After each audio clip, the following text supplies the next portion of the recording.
No thanks, I'm good. Fake cases, and the worm turns. This coming up straight ahead on the Use Your Head podcast.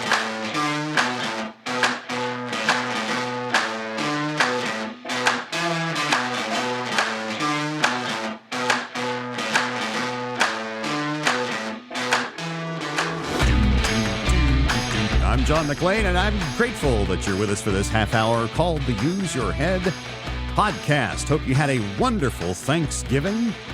And now it's time for us to spend a half hour together using our heads about the issues and problems and concerns and downright weird and funny stuff of the day. Coming to you from very chilly Dallas, Texas. Great to have you with us into December already. Season 1 winding up. This is the 19th episode of our inaugural season on the Use Your Head podcast, the show where we reject the idea that others, no matter how expertly they purport to do it, shouldn't be thinking for us. They can give us advice. That's fine. They can write articles and op-eds, and they can go on the TV channels and all that kind of thing. But at the end of the day, it is our responsibility to use our head, to use our God-given ability to reason, and to pick out things that just don't make sense.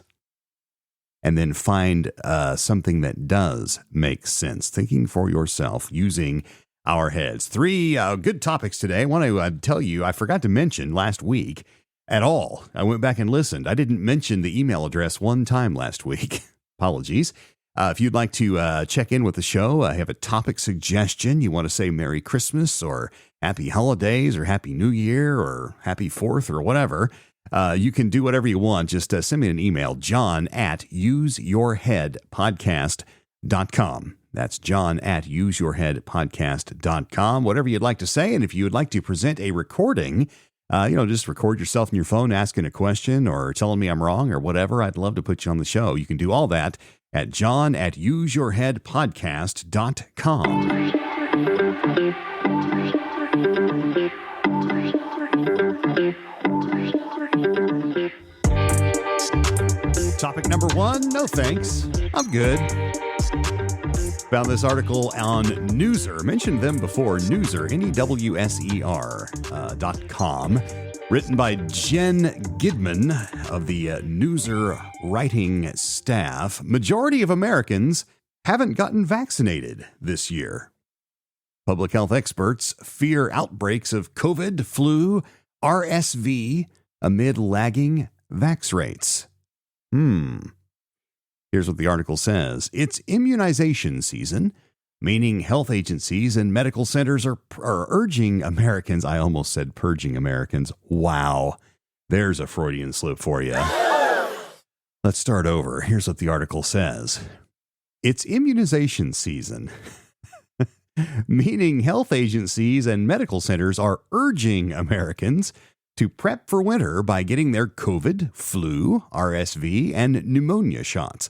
Public health experts are expressing concern, however, that vaccination rates ahead of the holidays, with peak infection typically emerging from December to February, are stagnant, reports the Washington Post. According to the CDC, only about 37% of U.S. adults ages 18 and over have received a seasonal flu shot, while just 19% of that group have gotten the updated COVID vaccine. For children, those figures are even lower, 33% for flu and just under 9% for coronavirus. A smidge over 40% of adults 75 and older, meanwhile, have received a shot for respiratory syncytial virus. It's RSV. I don't know how to say it. Don't care. Only 41% of eligible infants who are also vulnerable to RSV had received that antibody treatment as of March. Most of these numbers are similar to last year's, give or take a few percentage points. So what's driving the reluctance to get a protective jab? The Post notes that for younger people especially, lack of insurance could be playing a part. But misinformation has also fueled Americans' mistrust of getting vaxxed, a concern that was present in certain circles even before COVID hit. All right, we're going to stop right there. They go into some stats and stuff. They're not terribly interesting. I find it interesting that the Washington Post right off the bat says, well, it's because they don't have insurance. How many times have you gone into your local pharmacy and, waded through the standards of signs as you go in, reminding you can get a free shot Yeah, no, they're free. You go in and get them. They're begging you to get them. All right. I used my head on this. And you may be able to guess where I'm going with this. And if so, that's good. That means that we're using our heads together. Look, I'm no scientist. That should be obvious. If you've listened to this show for more than, 12 seconds, you should be able to tell that a scientist I am not. However, I do know human nature because I'm one of them. One of the most valued trust relationships that we have is with our doctors. It just is, right? How many people that you're not married to are you naked in front of? Other than your doctor? Hopefully. Not very many, right?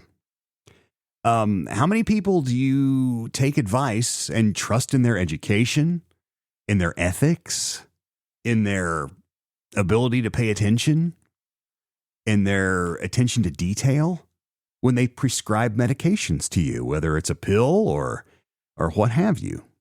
Or if they're going to stick a needle in your vein and inject a drug into you to help you or protect you.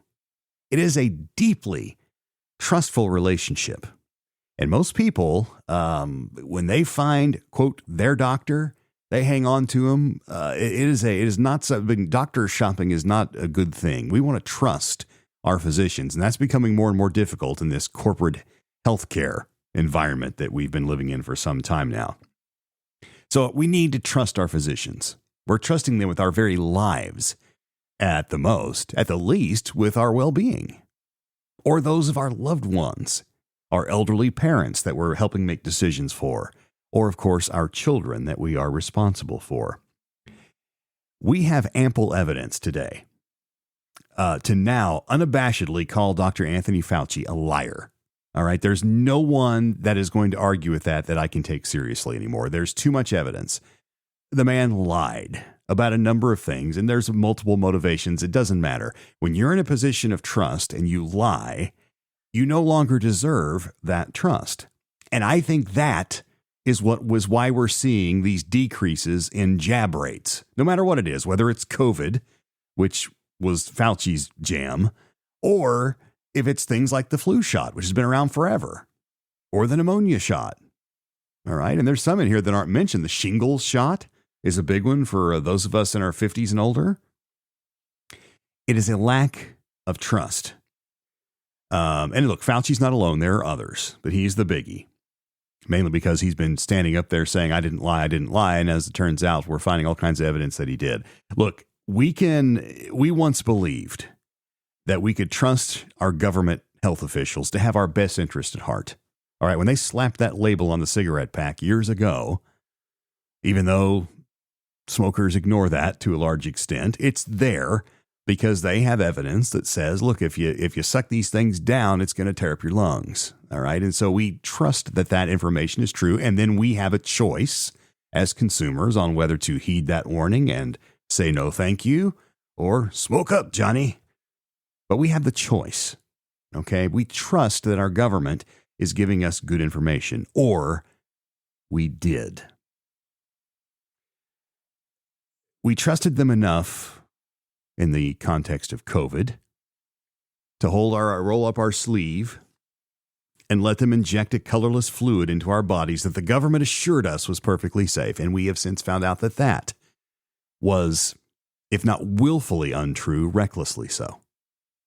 We have many, many documented cases of vaccination injury, especially for younger people. That trust, to varying degrees, has been willfully broken by several bad actors, foreign and domestic. And now we're facing another winter season. Look, flu, I haven't had the flu since I was a kid. But the flu is a serious problem, especially for older adults. They're more susceptible to it, and it can be deadly in some cases. So many elderly Americans, the flu shot is an annual thing for them. Shingles, which is typically a one-time deal, can be a serious thing. This RSV, which I don't know very much about, but we see commercials about that all the time. All these things, pneumonia, the biggie. Pneumonia can be fatal for anybody, but especially for those vulnerable and those of advanced years. When we cannot trust what our health officials are telling us, okay? And when they've hopped in the sack with Big Pharma, which certainly happened during COVID, that's not arguable, and we find out that corners were cut, and we can assume for a moment that this was all just innocent scientific errors. Look, we were in a hurry. We had these deadlines. You don't understand the pressure. All right, fine. I don't believe that personally, but whatever. The trust has been broken. And, remember the little boy that cried wolf. All right, that's a timeless story because it makes sense as we use our heads in real life. Someone once asked me, and I'll wrap up this topic with this, in the midst of the COVID pandemic a few years back, someone asked me, someone at my church said, what are your thoughts on these vaccinations that, they're telling us that we must get or we're all going to die, or we must get or we'll lose our jobs, or we must get or we can't get on an airplane. What are my thoughts? I, like everyone else, was very confused, very frightened by what I was hearing. People that I thought I could trust were giving me information that I've now discovered was not accurate, and I think it's just because they were fed a line and believed it. I trusted my physician, my personal physician that I had had for some time, who I knew did not want to harm me, and who I knew would have the courage to tell me behind closed doors, don't do this, or go ahead, do this. And that was the advice I gave to everybody else. Ask your doctor that you trust. Don't trust the newspaper. Don't trust the TV stations. For crying out loud, don't trust Anthony Fauci. Make the decision based upon someone that you know and trust. Someone who you would stand naked in front of in an office. Someone who would prescribe something that you would trust. That's why people are rejecting these vaccinations. This is a lack of trust.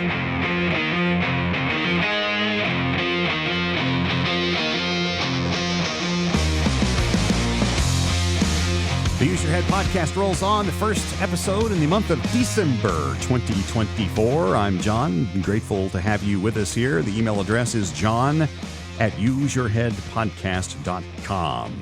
Topic number 2, you didn't think you were going to get away without an AI story. Well, you're right.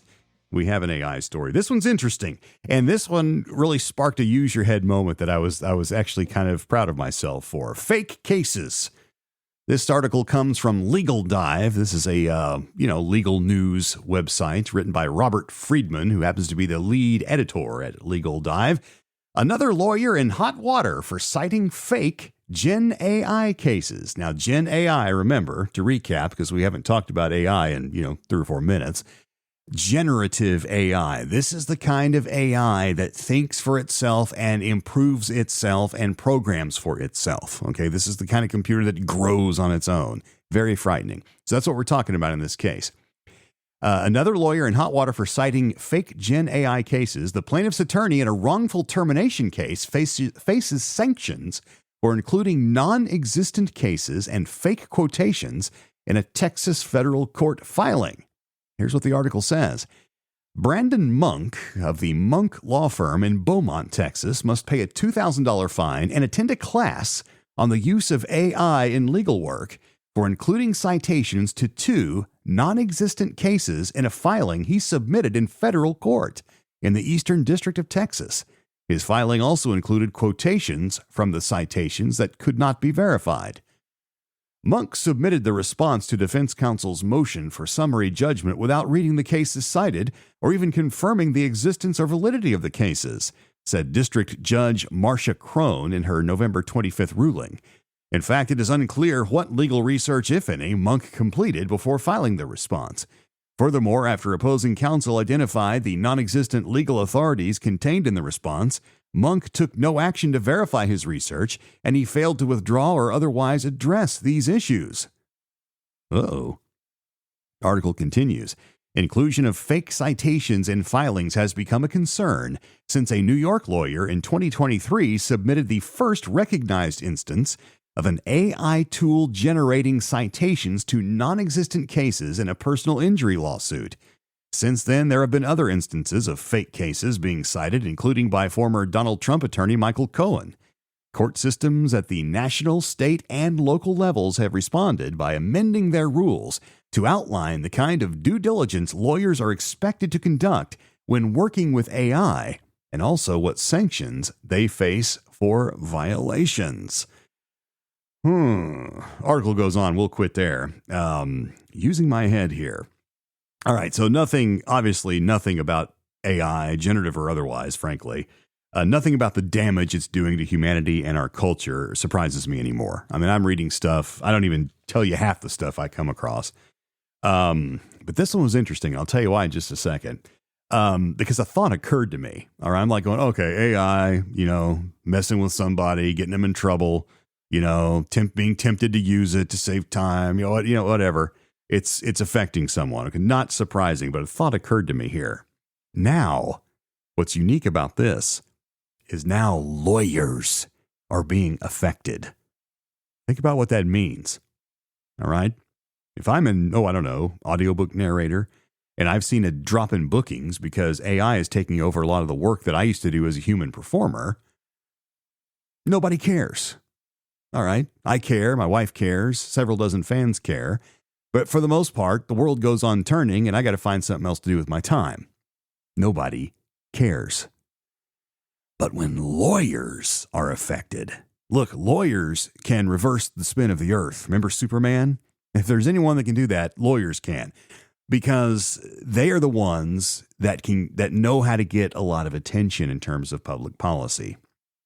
And I'm not necessarily saying that's bad. That's why they go to law school. That's why they practice. If anything will ever change, I've always believed this. If anything will ever change, lawyers are going to have to do it. All right. They're going to have to. How many things in our society are the result of lawsuits that have happened and billion-dollar judgments, going this way and that. And so we have to change the rules. We have to think about Ralph Nader. That's the reason that the cord on your toaster is only 14 inches long or whatever. We have all of these, so many things. Everything was going along fine, and then somebody got sued and ruined it for everybody else. Of course, it's all for our best interest. It's all for our safety. But the fact of the matter is, these attorneys are getting rich doing this. But when they are affected in a negative way, like this Counselor Monk here down in Beaumont, he's getting fined $2,000. I thought that was kind of ridiculous. $2,000 pays that for a round of golf probably. But having to go to a class to learn how to use AI in legal work was probably worse than the $2,000 fine. That's kind of humiliating. That's like getting sent to sensitivity training. It's kind of embarrassing. But look, it's like Congress, right? All right. Until something harmful, if there's something, some law or policy that's affecting Joe Sixpack in a negative way and making his life more difficult or less fair, all right, the Congress doesn't care. Until what? Until that same negativity creeps inside their little beltway bubble and affects them. Then you're going to see some swift action. And so the fact that attorneys are now being affected negatively by generative AI makes me wonder if we might see some different lawsuits being tossed around that will help to shape and skew our policy. And even if it's unofficial, just the public's use and acceptance of AI, whether in the marketplace or at home, to protect ourselves. But then another thought occurred to me. What occupation would you say comprises the largest percentage of members of Congress? What do you think? Yeah, it's lawyers. Congress is chock full of them. And so if they're being affected negatively by this generative AI, and look, I'm not prognosticating here, but I'm just wondering if maybe we might see some action because it's starting to creep into their world just a little bit with these fake cases.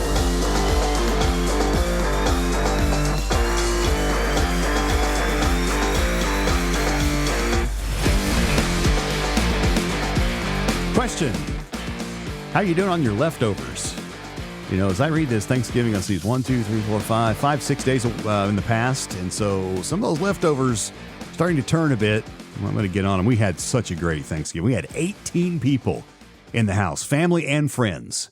And, my good friends, I consider family. And so I'll just say family. It was a wonderful, wonderful day with food and fellowship and love and sharing and so much to be thankful for. I hope you had a similar experience wherever you are. And I want to wish you a Merry Christmas, Happy Hanukkah, whichever way you go during the holiday season. May there be peace on earth. I think that's one thing we can all agree on, regardless of how we pray, is peace on earth. So I wish that for you this season. And that's a segue into topic number 3. The worm turns. Now, I'm going to ask for forgiveness before I start this, but my intentions are pure, I promise. You'll see what I mean. This article is from NPR. Oh. Yeah, I know, but we're going to read it anyway because it's kind of interesting and a little bit humorous, and I think fairly relevant. This is from Chloe Veltman from NPR.org. It says, "All I want for Christmas is help getting this song out of my head." You can see why this caught my eye. Here's what Chloe writes. She says, "The holidays are upon us. 'Tis the season for chestnuts roasting on an open fire, Jack Frost nipping at your nose, and getting songs like Mariah Carey's All I Want for Christmas Is You, hopefully stuck in our heads. Ugh.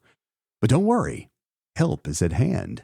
The Earworm Eraser is a 40-second audio track designed specifically to squash earworms.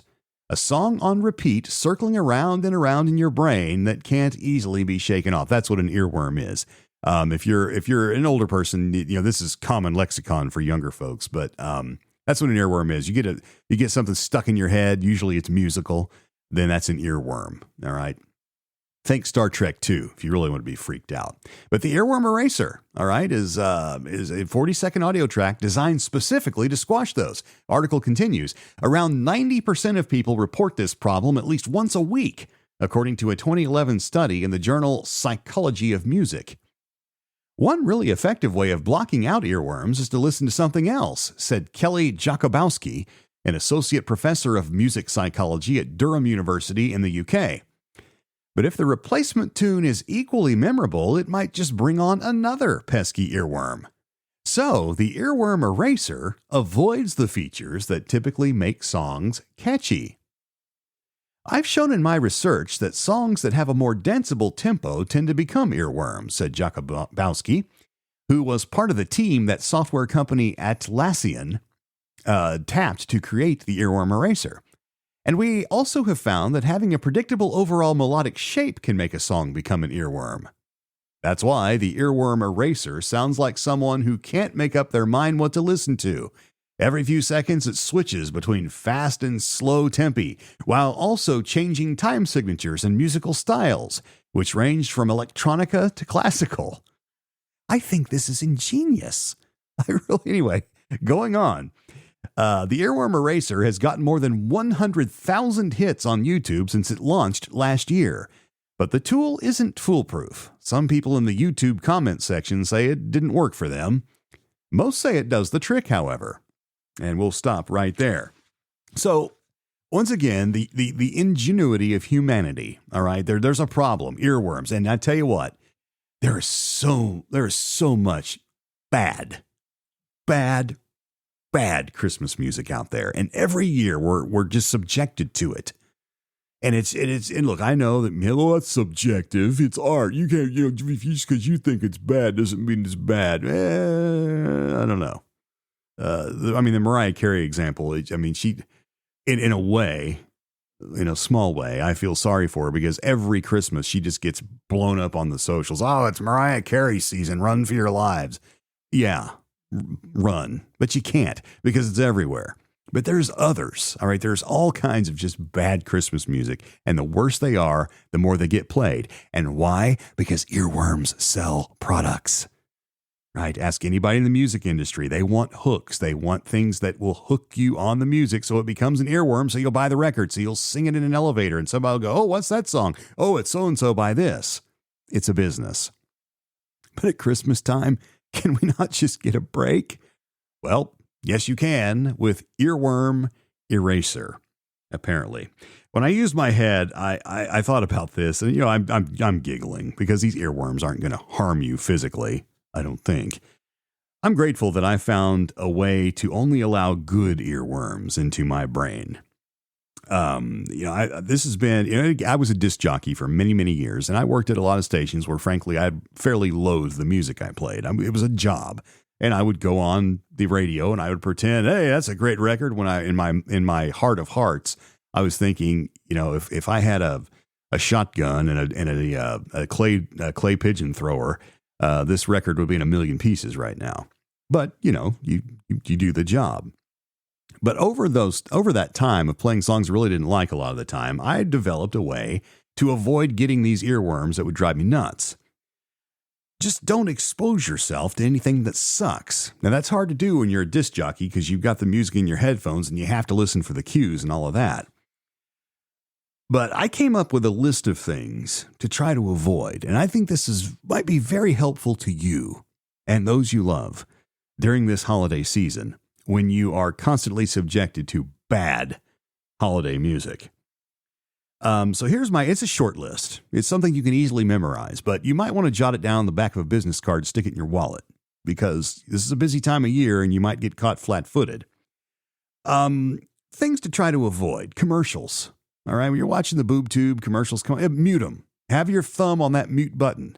Point it at the little sensor and be ready. Because when that retailer, they're going to have a bad Christmas song on there, almost always. You can bank on it. So mute that thing. When the dramatic music comes up and it's time for a commercial, we can all feel it when it's happening. Just mute that thing. All right. That is a way to avoid, and then unmute it when your program comes back on, or when you see a commercial that is safe, that is safe. Second one, Muzak at stores. When you go shopping, there's always Muzak, and it's almost always terrible, bad Christmas music or holiday music or what have you. I recommend carrying earmuffs. This is especially handy if you're a lady and you've got a handbag.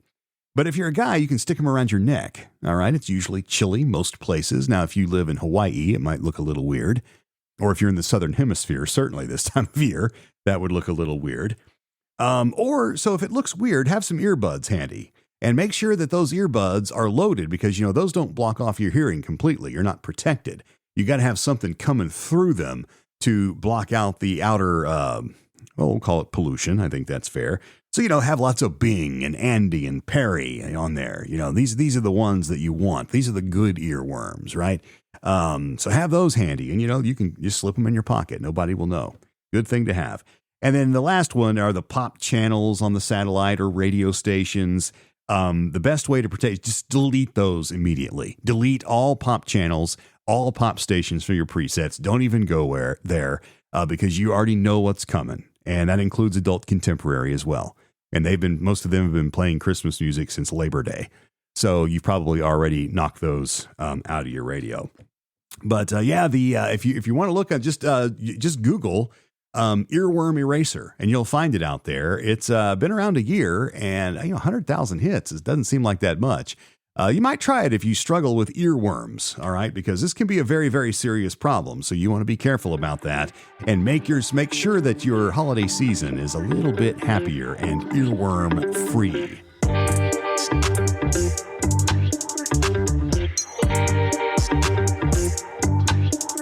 Our half hour together using our heads on the Use Your Head podcast is coming to a close. But first, since we have entered the month of December, I found a bonus holiday gift idea. A few years ago, they sold the Batmobile that Adam West used to drive in the 1960s for $1 million.